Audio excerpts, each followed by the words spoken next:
High voltage model 26 আমরা আজকের এই 26 হাই ভোল্টেজ মডেলে আলোচনা করব মোট 20টি কোশ্চেন অ্যানালাইসিস আকারে করব এবং এই কোশ্চেনগুলো আপনাদের একটা অ্যাবিলিটি টেস্ট হবে যে দেখব আপনারা এখান থেকে যে প্রশ্নগুলো পারেন যদি 15টা পারেন বুঝতে হবে যে আপনাদের অ্যাবিলিটি ভালো আছে।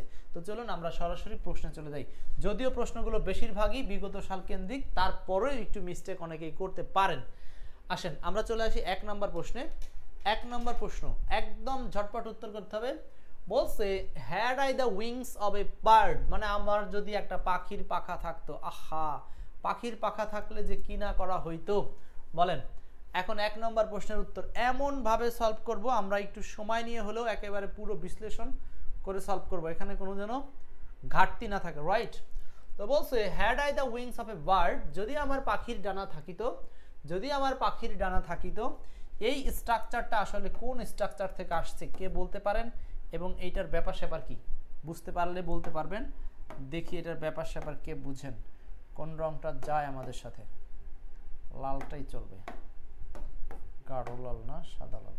ওকে, আচ্ছা দেখেন আন্না রয় ওয়ালাইকুম আসসালাম বলছেন had I the wings of the bird, যদি আমার পাখি ডানা থাকিতো। এই প্রশ্নটা হলো, এইটাকে বলা হয় হচ্ছে কন্ডিশনাল সেন্টেন্সের একটা বিশেষ ভার্সন, যেটাকে বলা হয় omission of if. Omission of if, if উল্লেখ থাকবে না এমন কন্ডিশনাল। যেই কন্ডিশনালের সেন্টেন্সে ইফ থাকে না সেটাকে বলা হয় ক্লজড কন্ডিশনাল। ছোট্ট একটা টার্মস আমরা একটু শিখে নেই, ক্লজড কন্ডিশনাল। তাহলে ভাই ক্লোজড কন্ডিশনাল কাকে বলে? যেই কন্ডিশনালে ক্লজ কন্ডিশন কাকে বলবো? যেই কন্ডিশনাল সেন্টেন্সে ইফ উল্লেখ থাকে না তাকে বলা হয় ক্লজড কন্ডিশনাল। তো ক্লজ কন্ডিশনাল হতে পারে দুই ধরনের কন্ডিশনালে, একটা হচ্ছে সেকেন্ডে আর একটা হচ্ছে থার্ডে। তো সেকেন্ড কন্ডিশনালের হচ্ছে এইটা, সেকেন্ড কন্ডিশনালে ক্লজ কন্ডিশনাল হয় এইভাবে। আমরা একটু গঠনটা লিখে দিই। হ্যাড অথবা বাক্যের শুরুতে থাকবে ওয়ার, এরপরে থাকবে একটা সাবজেক্ট, এরপরে ডট ডট থাকবে এবং আপনাকে কমা দিয়ে ওই কন্ডিশনালের দ্বিতীয় অংশ লিখতে হবে। আমরা জানি যে হ্যাড ওয়ার মানে হচ্ছে সিম্পল পাস্ট ইনডেফিনিট টেন্স, আর সিম্পল পাস্ট ইনডেফিনিট টেন্স মানে এটাকে যদি আমরা কন্ডিশনাল রূপ করতে চাই, সেকেন্ড কন্ডিশনাল স্ট্রাকচার হলো subject plus would, could, might plus ভার্বের বেস ফ্রম। সো এইরকমটা যেখানে আছে সেটাই হবে উত্তর। আনসার হচ্ছে বি নাম্বার। ওকে, ক্লিয়ার? বুঝতে পারছেন মেহেদি ভাই, আন্না রয়? বুঝতে পারছি তো? বুঝলে ফটাফট শেয়ার, আজকে শেয়ার করবেন, আজকে আপনাদের কাছ থেকে share demanded. Question number 2, A lot of news in those papers unreliable, ওই সমস্ত পত্রিকাগুলোর অনেক সংবাদই অনির্ভরযোগ্য। ওকে, বাংলাটা আপনাদের দেওয়া থাকবে না, এইটা দেখেন প্রাথমিক শিক্ষায় আসছিল, অর্থাৎ প্রাইমারি পরীক্ষা আসা একটা কোশ্চেন 2022 সালে আসছিল প্রশ্নটা, খুবই ইম্পর্টেন্ট। এখানে একটা থিম ধরতে হবে আপনাকে। মনিরুজ্জামান 2 নম্বর বলেন a lot of news in those papers, a lot of news in those papers। এখানে কি হচ্ছে উত্তর? আমরা একটা সিস্টেম অবশ্যই মনে রাখবো, প্রত্যেকটা অপশনে দেখেন ভার ভার ভার ভার মনে রাখতে হবে। এই টিপসটা আপনাকে মনে রাখতে হবে, টিপসটা লিখে নিতে পারেন, সুন্দর একটা টিপস। বাক্যে ভার্বের সাবজেক্ট থাকে, বাক্যে ভার্বের সাবজেক্ট থাকে, ভার্বের সাবজেক্ট থাকে প্রিপোজিশনের আগে, প্রিপোজিশন এর আগে, ভার্বের সাবজেক্ট থাকে প্রিপোজিশনের আগে। সো দেখেন তো এই যে এইখানে শূন্যস্থানে ভার্ব বসবে, ভার্বের সাবজেক্ট পড়তে পড়তে এই প্রিপোজিশনের আগে আরো একটা প্রিপোজিশন আছে, এই প্রিপোজিশনের আগে। সো এই প্রিপোজিশনের আগে কি আছে? এ লট।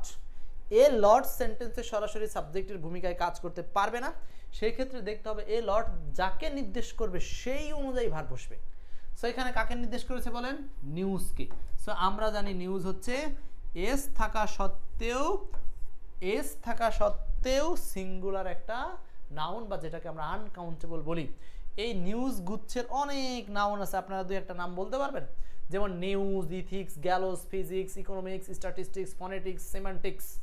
এই যে সব নাউনগুলো, এগুলোর সাথে আমি আবার বলছি, news, ethics, গ্যালোস, physics, economics, statistics, semantics, এই যে সবগুলোর সাথে এস থাকা সত্ত্বেও এরা সিঙ্গুলার হিসাবে বাক্যে ব্যবহার হবে। সো এই নাউনগুলো আপনারা অবশ্যই পড়বেন। 2 নম্বরের সিস্টেম থেকে ইনশাল্লাহ ভবিষ্যতে একটা প্রশ্ন কমন পেয়ে যাবেন। সো এইটার উত্তর হচ্ছে ইজ। কেন ইজ হলো?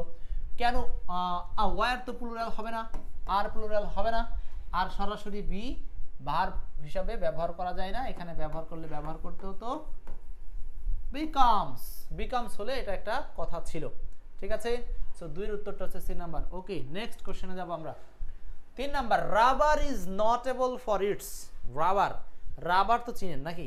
রাবার মানে যেটা দিয়ে আমরা অনেক সময় কোনো কিছুকে এরকম করে ইলাস্টিসিট করি, মানে যেটাকে বাড়াই। হামিদুর রহমান বলছেন হচ্ছে 2 এর উত্তর সি নাম্বার। ওকে, রাইট। 3 নাম্বার, ক্লাস শেয়ার করেন। আজকে কিন্তু ক্লাসটা একটু শেয়ার করে দিবেন। আমরা জানেন যে আমাদের এক্সপার্ট ইংলিশ থেকে প্রতিদিন রাত 10টার সময় আমরা ক্লাসে আসি, রাইট? আচ্ছা দেখেন 3 number, rubber is notable for. Rubber কি জিনিস? রাবার তো আপনারা চিনেন, খুব সহজ। রাবার মানে রাবার। ওকে, ওই যা চলে গেছে। রাবার বলছে rubber is notable for its.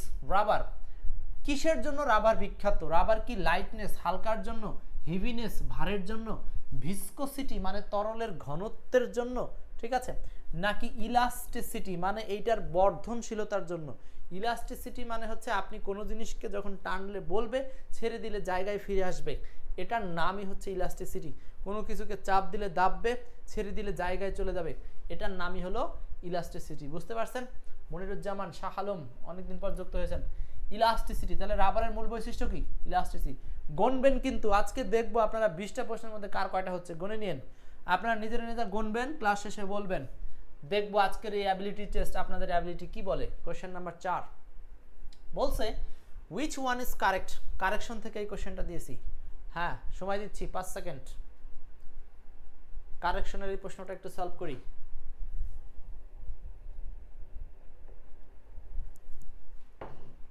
Sadia Afrin 3 এর সি বলছিলেন। 4 নাম্বার বলেন।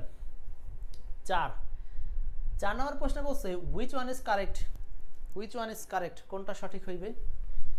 ইট is 1 year since he died. It is 1 year since he dead. It is 1 year since he had died. It is 1 year since he had dying. প্রত্যেকটা অপশনে দেখেন আছে হলো since. Since. So নিয়মটা মনে রাখতে হবে ভাই, সিন্সের নিয়মটা মনে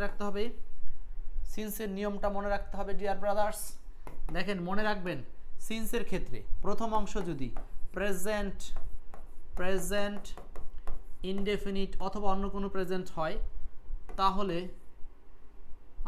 তাহলে পরবর্তী অংশ হবে পাস্ট ইনডেফিনিট। মনে রাখবেন, প্রথম অংশ যদি হয় পাস্ট ইনডেফিনিট, সিন্সের পরবর্তী অংশ হবে পাস্ট পারফেক্ট। লিখেছেন, লিখে নেন। যত লিখবেন তত মনে থাকবে। আর ইংলিশ এমন একটা সাবজেক্ট, 10 দিন প্র্যাকটিস করবেন না, সব ভুলে যাবেন। মনে থাকবে, ইংলিশ পড়াশোনার তালেই থাকতে হবে। চাকরি পেতে হলে পড়াশোনার তালে থাকতে হবে, এখান থেকে ইস্তফা হওয়ার কোনো সুযোগ নেই। তো 4 এর উত্তরটা হচ্ছে ভাই 1 নম্বর। 4 এর উত্তর ভাই 1 নম্বর। It is 1 year since he died, মানে যখন সে মারা গিয়েছিল তখন থেকে এখন পর্যন্ত 1 বছর হয়েছে। যখন সে মারা গিয়েছিল তখন থেকে এই পর্যন্ত 1 বছর হয়েছে। আর বাকিগুলো কেন ভুল? দেখেন হি ডেড, এই ডেড শব্দটা অ্যাডজেক্টিভ বা মৃত অনেক সময় নাউন হিসেবে কাজ করে। সো এইটা তো ভার্ব না, এই জন্য এই সেন্টেন্সটাই ভুল। হ্যাড ডাইড আপনি যদি পাস্ট পারফেক্ট দেন, এই পাশে পাস্ট ইনডিফিনিট হওয়ার দরকার ছিল, এইখানে ইজ থাকার কারণে ভুল। ইট ইজ, এটা পাস্ট ইনডিফিনিট। আবারও এখানে পাস্ট পারফেক্ট না, এটা তো কোনো টেন্সই হয়নি রে ভাই। হ্যাড ডাইং কোনো টেন্সই হয়নি, ভুল। তো একমাত্র উত্তর হচ্ছে কোনটা? এ নাম্বার, রাইট। 4 এর 1। নাজিম ভুল করেছেন, গণবেন কিন্তু। আজকে আমরা দেখব যে কে সবচেয়ে বেশি সমাধান করতে পারতেছেন এবং 20-এর মধ্যে কে 15 পান, মানে পাস কে করেন। 5 নম্বর প্রশ্ন। 5 ক্লাসটাকে একটু শেয়ার করা যায় ভাই? কারা কারা শেয়ার করেন নাই? ধামাধাম একটু শেয়ার করে দেন, শেয়ার করে দিবেন।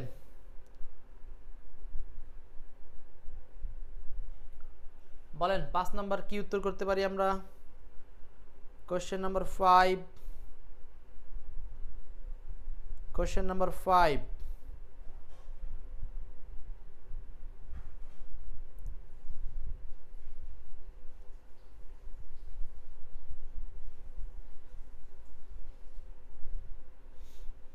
Question number 5।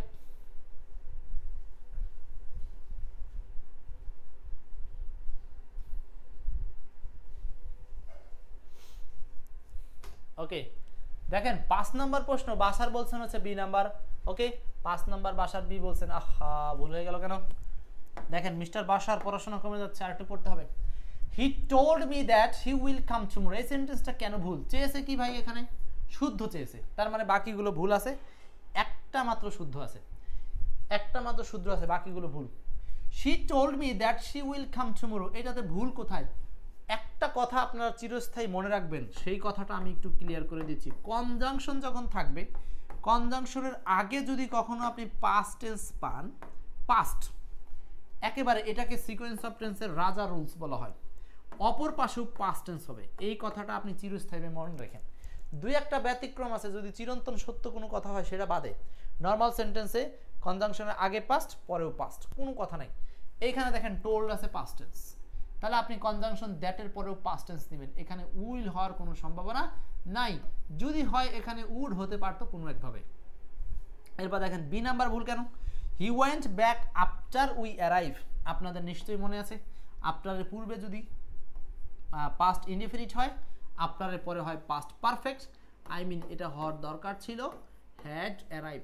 দেখেন কারেকশন রিলেটেড প্রশ্ন আপনার প্রাইমারি নিবন্ধন সহ সকল পরীক্ষাতে থাকবে, আর এইটা যত যে জানবেন তার ইংরেজির পরিধি তত বাড়বে, কারণ হচ্ছে কারেকশন ছাড়া আপনি অনেক কিছুই বুঝতে পারবেন না, বা অনেক কিছুই আপনার মাথার মধ্যে ঢুকবে না। ঠিক আছে, মনিরুজ্জামান সি নাম্বার আনসার, কোনো ভুল নাই।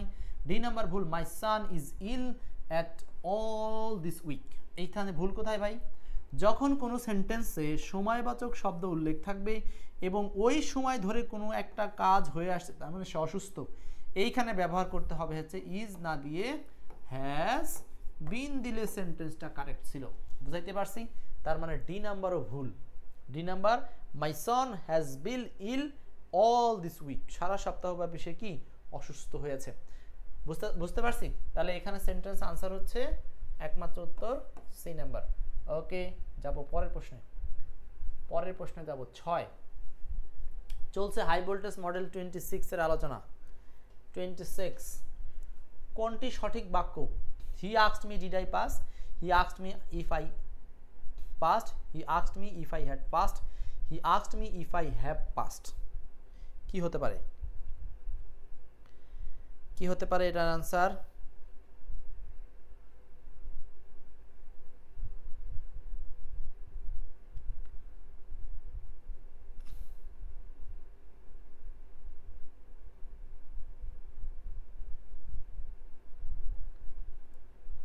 বলতে পারেন, দ্রুত বলেন।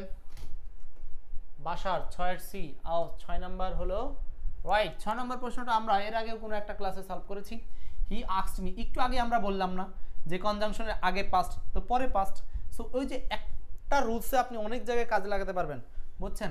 এই যে দেখেন ইফ এর আগে যদি পাস্ট হয় সবগুলোতে আস্কড আস্কড আস্কড, পরেও পাস্ট লাগবে, এটা বাদ দুইটাই প্রেজেন্ট টেন্স হবে না, হয় পাস্ট নাহলে হ্যাড পাস্ট। এখন দেখেন ইফের আগে যদি পাস্ট ইনডেফিনিট থাকে পরে হবে পাস্ট পারফেক্ট, ব্যাস খুবই সহজ।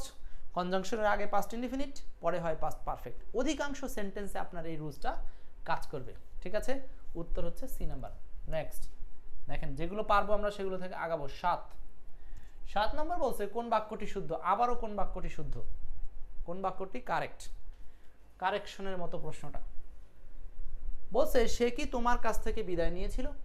সে কি তোমার কাছ থেকে বিদায় নিয়েছিল? Did he take leave of you, did he take your leave, did he take leave from you. মনে রাখতে হবে এখানে একটা ফ্রেজালস আছে 7 নাম্বার। এরকম হাজার হাজার প্রশ্ন এক্সার্ট বইতে ছিল, এক্সপার্ট থেকে এনে আপনাদের পড়াচ্ছি।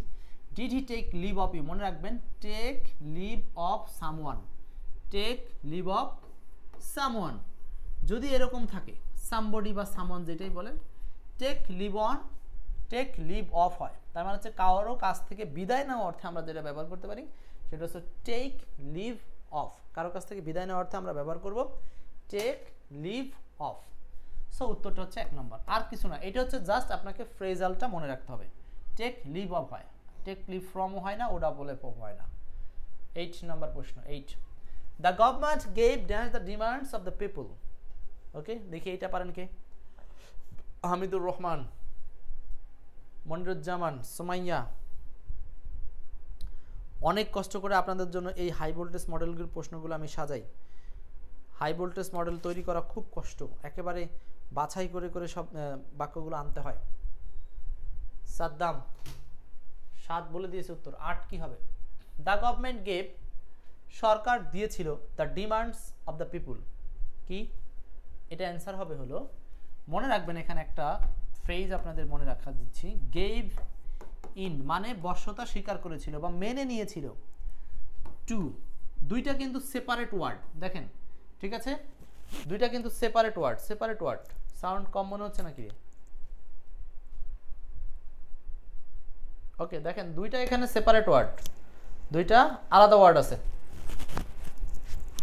বলছে the government gave the demands of the people, the government gave the demands of the পিপুল।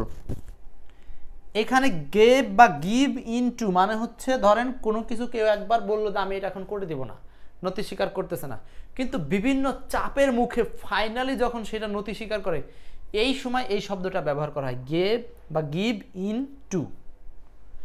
এইটাই হচ্ছে এই প্রশ্নের answer, in to. The government gave in to the demands of the people, লোকজনের দাবিকে সর্বশেষ পর্যন্ত সরকার কি করলো? মেনে নিতে বাধ্য হলো, মেনে নিল। প্রথম দিকে মেনে নেয়নি, লাস্টে এসে কি করছে? মেনে নিছে। সো এই ক্ষেত্রে আমরা এই গুরুত্বপূর্ণ ওয়ার্ডটা মনে রাখবো, গিভ ইন টু মানে হচ্ছে মেনে নেওয়া, গিভ ইন টু, দাবির মুখে মেনে নেওয়া। ওকে, 9, 10, 9 নম্বর এবং 10 নম্বর বলবো, 9 এবং 10, 9, 10 চলছে হাই ভোল্টেজ মডেল 26 এর ক্লাস। 9 নম্বর,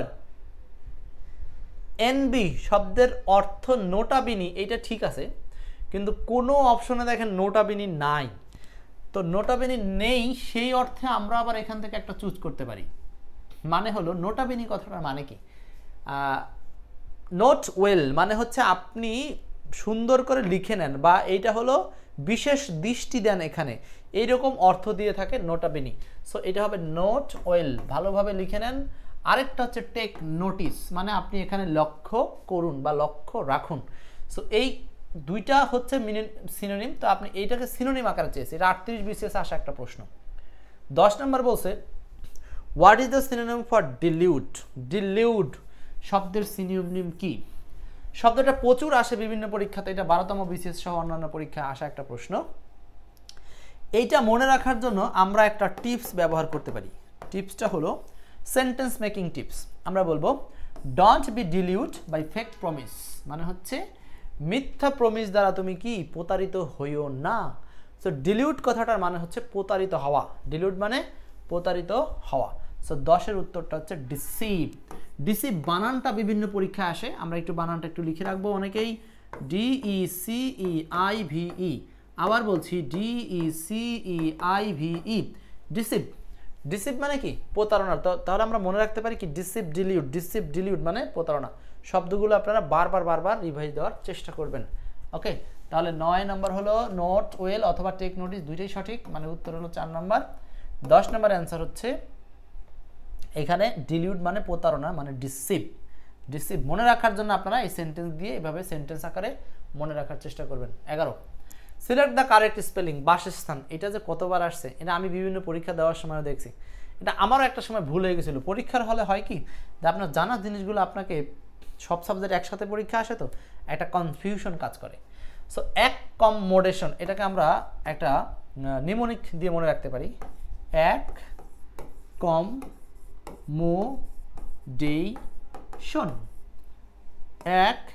অ্যাকমোডেশন। আচ্ছা দেখেন তো, এখানে যদি আবার এটাকে অনেকে আমরা এইভাবে আবার অনেকে চিন্তা করি এটাকে, সেটা হচ্ছে অ্যাকোমোডেশন CCM। এই কথাটুকু যদি মনে রাখেন, তাও আপনি বেশ কয়েকটা অপশন কমায় ফেলতে পারবেন। যেমন এখানে C আছে কিন্তু M নাই, এটা বাদ। এখানে M আছে C নাই, এটা বাদ। এখানে আবার CM দুইটি আছে। এখন দেখেন তো এখানে একটু পার্থক্য কি হলো, পার্থক্য কি? এখন দেখেন আপনি পার্থক্য বুঝতেই পারবেন যে এখানে মোডি আর এখানে কি মডে, মানে আপনি তো শব্দটা আগে থেকে পড়াই আছে, সেটা হলো মডেশন। সো আপনি কিন্তু এখন সহজে বের করতে পারলেন। তাহলে বানান বা স্পেলিং পরীক্ষার হলে ভালো করার সিস্টেমটা হচ্ছে ওই শব্দের মধ্যে থাকা বিশেষ একটা ক্লু আপনাকে বারবার ব্রেনের মধ্যে আনার চেষ্টা করতে হবে। সো অ্যাকোমোডেশন শব্দের ক্লুটা কি? CCM।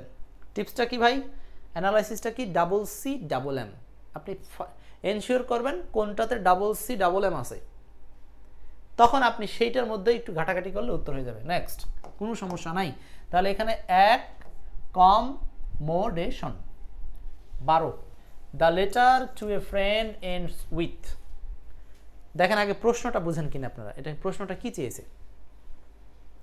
প্রশ্নটা চাইলো কি ভাই, the letter to a friends end with, the letter to a friend end with, the letter to a friend end with. প্রশ্নটা কি চেয়েছে সাদিয়া ফ্রেন্ড? প্রশ্নটা চেয়েছে যে চিঠিতে টু এ ফ্রেন্ড একটা বন্ধুকে এন্ড শেষে কি দ্বারা শেষ করা হয়? এন্ড উইথ, মানে আপনি যখন একটা চিঠি লিখছেন লিখছেন লিখছেন লিখছেন লাস্টে এসে আপনি বন্ধুকে কি বলে সম্বোধন করবেন সেটা জানতে চাওয়া হয়েছে। সেটা কি? আপনি আপনার বন্ধুকে কি বলে সম্বোধন করতে পারেন? আপনি কি বলতে পারেন ফেইথফুলি ইয়োর্স, তোমার বিশ্বস্ত, এভার ইয়োর্স, তোমার ভালোবাসার বিশ্বস্ত, ইয়োর অ্যাফেকশনেটলি, মানে আপনার প্রিয় স্নেহভাজন, অ্যাফেকশনেটলি ইয়োর্স, মানে স্নেহ সম্পর্কে আপনার। এখন এইগুলোতে আপনি অ্যান্সার করবেন কোনটা? 12 নম্বরের জন্য আপনাকে অ্যান্সার দিতে হবে বন্ধুর ক্ষেত্রে। ভালো করে বুঝেন। হ্যাঁ, রাজীব খান 12 নম্বর লিখছেন ডি, শাহ আলম, সাদ্দাম, সবাই ভুল। উত্তর হবে হলো এই C number. C number answer হবে। কেন? এভার ইয়োর্স ব্যবহার করতে হবে বন্ধুর ক্ষেত্রে। তাহলে যেহেতু এটা আপনারা ভুল করলেন, আমি একটু এখানে বিস্তারিত দেখাই। দেখেন, চিঠির সমাপ্তিতে বা ক্লোজিং ফ্রেজে আমরা যেটা লিখি এটাকে বলা হয় হচ্ছে কমপ্লিমেন্টারি ক্লজ, মানে কমপ্লিমেন্টারি, সম্পূরক সূচক যে সমাপ্তি, কমপ্লিমেন্টারি ক্লজ। এখন এই কমপ্লিমেন্টারি ক্লজটা ইনফর্মাল লেটারে, মানে বন্ধু বা কাছের আত্মীয়কে যখন আমরা লিখব তখন আমরা এইগুলো লিখতে পারি। একটা হচ্ছে ইয়োর্স লাভিংলি, উইথ লাভ, ইয়োর্স অ্যাফেকশনেটলি লিখতে পারি, লটস অফ লাভ। কোথায়? ইনফর্মাল। কথাটা দেখেন কিন্তু ইনফর্মাল, আবার ফর্মালে আছে, দেখেন ফর্মালে আছে। ইনফর্মালগুলো মনে রাখেন, ঠিক আছে? আচ্ছা, ফর্মালগুলোতে একটু দেখি ফর্মালে কি আছে। এই দেখেন, ফর্মাল হলে আপনাকে লিখতে হবে, ফর্মাল যখন আপনি কোনো অফিসের বস, প্রতিষ্ঠান এদেরকে লিখি আমরা, তখন লিখব ইয়োর ফেইথফুলি। দেখছেন, ইয়োর ফেইথফুলি লিখি, কিন্তু সেটা কোথায় লিখি? হ্যাঁ, কোথায় লিখি সেটা লিখি হচ্ছে কোনো অফিসের বস বা ঊর্ধ্বতন কর্তৃপক্ষ বোঝাতে আমরা ফেইথফুলি লিখি। বেস্ট রিগার্ডসও লিখতে পারি। হ্যাঁ, ইয়োর সিনসিয়ারলি কথাটাও লিখতে পারি, কোনো সমস্যা নেই, সবগুলোই কিন্তু যায়।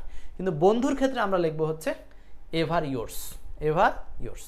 এভার ইয়োর্স মানেই হলো তোমার বিশ্বস্ত, বা ইয়োর এভার, ইয়োর এভার বা এভার ইয়োর্স। মনে থাকবে তো? ওকে। সো যেহেতু এখানে একটা পার্থক্য বা সমস্যা আছে, এই জন্য আপনাকে জিনিসগুলো একটু ভালো করে রপ্ত করতে হবে, কারণ এগুলোই প্রশ্ন আসবে পরীক্ষা হলে। আপনি ওয়াও ভুল করে আসবেন, ভুল করা যাবে না ভাই। একটা জিনিস একবার দেখলে সেটা যদি ভুল করেন, ওইটা আফসোসের শেষ থাকবে না যে যদি শিখছি ভালো করে শিখতাম। হ্যাঁ, এরকম মনে হবে। এরপর 13 নম্বর, which one is very important in a news report? News রিপোর্টের ক্ষেত্রে কোনটা খুব গুরুত্বপূর্ণ? কোনটা খুব গুরুত্বপূর্ণ? আমরা কি ক্লাসটা শেয়ার করেছি আজকে?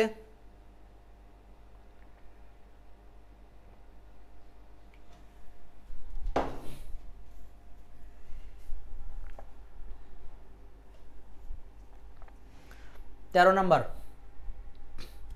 Which one is very important in a news report? News রিপোর্টের ক্ষেত্রে কোনটা গুরুত্বপূর্ণ? নবম প্রভাষক 2013 সালেতে আসা এটা প্রশ্ন। নিউজ রিপোর্টের জন্য গুরুত্বপূর্ণ হচ্ছে a short eye catching headline. খুবই সহজ কথা, এটা সিম্পল একটা প্রশ্ন যে নিউজ রিপোর্ট যখন আপনি লিখবেন অবশ্যই আপনার হেডলাইনটা কি হবে? শর্ট, ছোট হবে, কিন্তু আই ক্যাচিং, মানে আপনি চোখ দেখলে আটকে যাবে, আপনার পড়তে মনে যাবে, এরকমটা হবে। সো 13 অ্যান্সার বি নাম্বার, এটা বলার কিছু নাই। নেক্সট 14, শেয়ার, ভালো লাগলে শেয়ার। 14 নম্বর প্রশ্নটা একটা রোমান্টিক একটা প্রশ্ন। এই প্রশ্নটা সাধারণত কেউ বিশ্লেষণ করে না। 14 নম্বর, Shah Alam, the more you read the more you learn. Here more শব্দটা কি? এখানে মোর শব্দটা কিসের কাজ করছে? মোর, এখানে মোর শব্দটা কিসের কাজ করছে? The more you read the more you learn. Here more is oblique a oblique an. এখানে মোর শব্দটা কিসের কাজ করছে?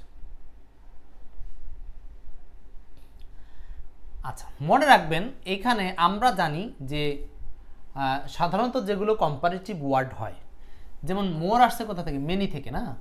সো কম্পারেটিভ হয়, এইটা হলো দুই ধরনের পার্টস অফ স্পিচ থেকে, অ্যাডজেটিভের কম্পারেটিভ ডিগ্রি হয়, আরেকটা হলো অ্যাডভার্বের কম্পারেটিভ ডিগ্রি হয়। এখন এই যে কম্পারেটিভ ডিগ্রি, সেই কম্পারেটিভ ডিগ্রি আপনি বুঝবেন কিভাবে যে এটা অ্যাডজেটিভ না অ্যাডভার্ব। সো এইটা বোঝার জন্য সেন্টেন্সটা বুঝতে হবে। সেন্টেন্সটা কি করে বুঝবেন? সেন্টেন্সটা বুঝবেন হচ্ছে, দেখেন এইটার বাংলা করলে কি হয়, দ্য মোর ইউ রিড, তুমি যতই পড়বে। সো এই মোরের মিনিং হচ্ছে যতই, আর রিড মানে পড়া, তো যতই পড়বে কোনো শব্দ যদি ভার্বকে এমফাসাইজ করে, ভার্বকে মডিফাই করে, তাহলে আমরা ওই শব্দটাকে কি হিসাবে চিনি? মনে আছে আপনাদের? অ্যাডভার্ব। যে শব্দ ভার্বকে নিয়ে কথা বলে তাকে বলি অ্যাডভার্ব। সেমভাবে দ্য মোর ইউ লার্ন, ততই শিখবে, ততই শিখবে, শেখার হারটা কত? ততই। তার মানে এখানে মূলত এই দ্য মোর বা মোর শব্দটা ভার্বকে মডিফাই করছে, এই কারণে এগুলো হলো অ্যাডভার্ব। মনিরুজ্জামান 14 বি, বরকাতুল্লাহ, সবুজ ভাই, আলহামদুলিল্লাহ, সুন্দর উত্তর হয়েছে।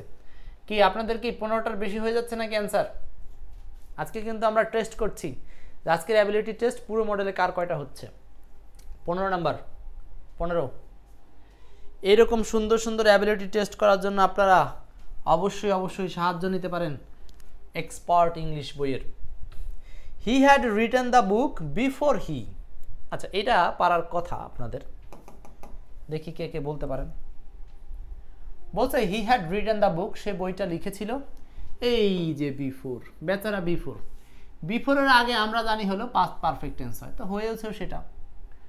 আর বিফোরের পরে তাহলে কি হয়? Past indefinite. আচ্ছা, পাস্ট ইনডেফিনিট এখানে কোনটা আছে? যারা টেন্স চিনি খুবই সহজ, উত্তর হচ্ছে রিটায়ার্ড। ঠিক আছে, সো 15 উত্তরটা হচ্ছে 1 নম্বর। Next 16, he said farewell my friends, সে বলল বিদায় বন্ধু। এখন দেখেন বন্ধুকে বিদায় দিবেন, হি সেইড, সে বলল ফেয়ারওয়েল মাই ফ্রেন্ডস, বিদায় বন্ধু। এটাকে আমরা এখন কিভাবে চেঞ্জ করে লিখব? মূলত এইটা হচ্ছে ন্যারেশন থেকে একটা প্রশ্ন দেওয়া, narration, direct narration, indirect narration. ঠিক আছে, 16 নাম্বার। সো এখানে আপনাদেরকে জাস্ট একটু কথা মনে রাখলেই হচ্ছে, সেটা হচ্ছে এই যে ফেয়ারওয়েল মাই ফ্রেন্ডস, যখন এইভাবে কোনো কিছু থাকবে, এই জাস্ট ফ্রেন্ডসটাকে আমরা সামনে নিয়ে আসবো। হি টোল্ড হার ফ্রেন্ডস, সে তার বন্ধুকে বলল। এটা কেমনি করে হলো? হার কি করে হলো ভাই? হার হবে না, সরি, ভুল, এটা ভুল। হি বেড হবে bed, he bade farewell to his friends. উত্তর সি। হামিদুর রহমান 16 সি। তার মানে ফেয়ারওয়েল থাকলে হচ্ছে বিদায় দেওয়া অর্থে BADE। ঠিক আছে, bade, he bade farewell to his friends, আর বাকিগুলো হবে না। তার মানে ফেয়ারওয়েল কথাটা থাকলে আপনারা এই শব্দটা খুঁজবেন, ব্যাস আনসার পেয়ে যাবেন, একটাই উত্তর পাবেন। এটা ন্যারেশন থেকে দেওয়া একটা প্রশ্ন। 17, this was a decisive victory. Wow, কি একটা কথা, this was a decisive victory, this was a decisive victory, কি হবে বলেন? This was a decisive victory, this was a decisive victory, একদম সহজ, বাংলা বলতে পারার কথা। আচ্ছা, ডিসিসিভ কথাটার মানে কি? ডিসিসিভ মানে হলো সিদ্ধান্তমূলক, আর সিদ্ধান্তটা মানুষ কখন নেয়? যখন অনেক কিছু গবেষণা করে ভুল সঠিক বিবেচনা করে যে হয়, সেটাই তো সিদ্ধান্ত। হ্যাঁ, আচ্ছা, তাহলে এখন this is a decisive victory মানে হলো এটা একটা বড় বিজয়, বা এটা একটা চূড়ান্ত বিজয়। মানে কি? ডিসিসিভ মানে হলো একেবারে সর্বসাকুল্যে সব মিলিয়ে লাস্টে যা আসে, এটার নামই হলো চূড়ান্ত। সো 17 উত্তরটা হচ্ছে বি নাম্বার। হ্যাঁ, এটা ছিল চূড়ান্ত বিজয়। মেহেদি হাসান শাওন বলেন, এটা ছিল চূড়ান্ত বিজয়, this was a decisive victory. এটাও একটা বিগত সালে আসা ইম্পর্টেন্ট কোশ্চেন, বারবার আসে। ঠিক আছে, সো 17 অ্যান্সারটা হচ্ছে বি নাম্বার। নেক্সট, কার কয়টা হয়েছে মনে আছে তো? এইবার দেখব কাদের এই দুইটা ট্রান্সলেশন হয়। ট্রান্সলেশন দুইটা গুরুত্বপূর্ণ। এইটা লিখিত, এটা আপনাদের কমেন্ট করতে হবে, এটা আমি আপনাদের অপশন দিইনি। সবাই শুধু অপশন খুঁজে খুঁজে হয়রান। আমরা আজকে এই দুইটা প্রশ্ন লিখিত দেখব। 18, 19,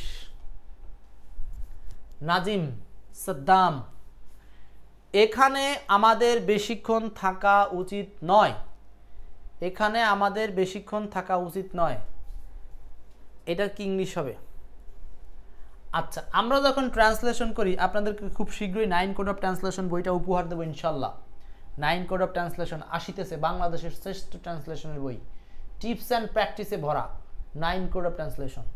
মানে ট্রান্সলেশনের একেবারে নিগুড় তথ্য বের করা হয়েছে, কীভাবে পৃথিবীর সব বাক্যের ট্রান্সলেশন করা যায়, পাবেন 9 কোড অফ ট্রান্সলেশন বইতে।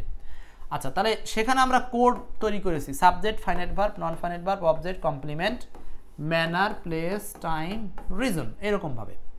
আচ্ছা, এখন দেখেন তো, তাহলে সাবজেক্ট অ্যান্ড ফাইনাইট ভার্ব খুঁজবো আগে। এখানে আমাদের বেশিক্ষণ থাকা উচিত না, আমাদের ইহা হলো সাবজেক্ট, থাকা উচিত না এটা হলো ফাইনাইট ভার্ব, হ্যাঁ বেশিক্ষণ এটা হলো adverb of time, adverb of time. এখানে স্থান বোঝাচ্ছে adverb of place, adverb of place. আপনি সেন্টেন্সের এলিমেন্টসগুলো রেডি করে ফেলছেন, এখন শুধু শব্দগুলোকে উল্টোপাল্টা করে বসাবেন। সাবজেক্ট উই, আমাদের, থাকা উচিত নয় শুড, শুড নট নয়, শুড নট, থাকা উচিত নয় stay, should not stay, we should not stay, আমাদের থাকা উচিত নয়। এখন হলো আগে প্লেস পরে টাইম, প্লেস কোনটা? Here, stay here. তারপরে বেশিক্ষণ, for a long time, for a long time, for a long time. Okay, হয়ে গেল answer. For a long time মানে বেশিক্ষণ বা দীর্ঘক্ষণ। ক্লিয়ার? দেখেন কার কার হয়েছে, মিলাই নেন, মিলিয়ে নেন। 19 নম্বর, তাহার পিতা মৃত্যু শয্যায়, তাহার পিতা মৃত্যু শয্যায়। এখন এইখানে এইটাকে যদি আমরা কোডিংয়ে ভাঙি কি হবে? তাড়াতাড়ি লিখতেছেন সবাই। তাহার পিতা এটা হলো সাবজেক্ট, মৃত্যু শয্যায় এটা হলো কমপ্লিমেন্ট, সরি এটা হলো ভার্ব। মৃত্যু শয্যায় কথাটার মানে হলো মরো মরো, মরো মরো, মৃত্যু শয্যায় মানে হলো মরো মরো, মানে প্রায় মারা যাচ্ছে। সো আমরা ট্রান্সলেশনে এরকম একটা টিপস কিন্তু শিখেছিলাম, সেটা হলো কোনো কাজ হয় হয় এরকম বোঝাতে অ্যাবাউট টু প্লাস ওই ভার্ব বসে, অ্যাবাউট টু প্লাস ওই ভার্ব। তাহলে আমরা যদি এখানে অ্যাবাউট টু প্লাস ওই ভার্ব মানে মৃত্যু শয্যায়, এটার মানে হলো অ্যাবাউট টু ডাই, মরো মরো। আর এই পাশে হবে হলো ইজ, তার পিতা, হিজ ফাদার, হিজ ফাদার। দেখেন his father is about to die মানে তার পিতা মরো মরো বা প্রায় মারা যাচ্ছে এরকমটা বোঝাচ্ছে। ক্লিয়ার? দেখছেন তো? এখন দেখেন ট্রান্সলেশন থেকে আমাদের প্রশ্ন কিন্তু হবেই, সেটা শর্ট ট্রান্সলেশন হোক আর রিটেনের ক্ষেত্রে তো ফ্রি হ্যান্ড করার জন্য আপনার ট্রান্সলেশনের ছাড়া কোনো গতি নাই, করতেই হবে translation. No translation no job, এক কথায় সোজা কথা, নো রিটেন নো জব, আর no translation no written. So আপনি ট্রান্সলেশন না শিখলে রিটেন ভালো হবে না, রিটেন ভালো না হলে দুঃখের বিষয়, চাকরি আর হবে না, শেষ। 18। এরপর আসেন 19, সরি আগে কত করলাম, 18 19 করছি। নেক্সট এবং আজকের আলোচনার সর্বশেষ প্রশ্ন, হাই ভোল্টেজ মডেল 26 থেকে আলোচিত লাস্ট কোশ্চেন 20 নাম্বার। এটা বেশিরভাগই পারার কথা। এই প্রশ্নটা আসছে 12তম শিক্ষক নিবন্ধনে 2015 সালে। সে কদাচিৎ মিথ্যা কথা বলে। এই কদাচিৎ কথাটার মানে বুঝলেই যথেষ্ট। কদাচিৎ মানে কি ভাই? কদাচিৎ মানে হচ্ছে খুব কম, খুবই কম, এরকম বোঝাতে ব্যবহার করা হয় কদাচিৎ শব্দটা। সে কদাচিৎ মিথ্যা কথা বলেন। আচ্ছা, তার মানে হলো সাবজেক্ট সে, এটা তো কোনো সমস্যা নেই, বসাইলেন। আর কদাচিতের ইংলিশটা শুধু মনে রাখেন, তাহলে আপনার জন্য সহজ। কদাচিৎ মানে খুব কম, সেলডম। সেলডমের বাইরেও আছে, সেলডমের বাইরেও আছে।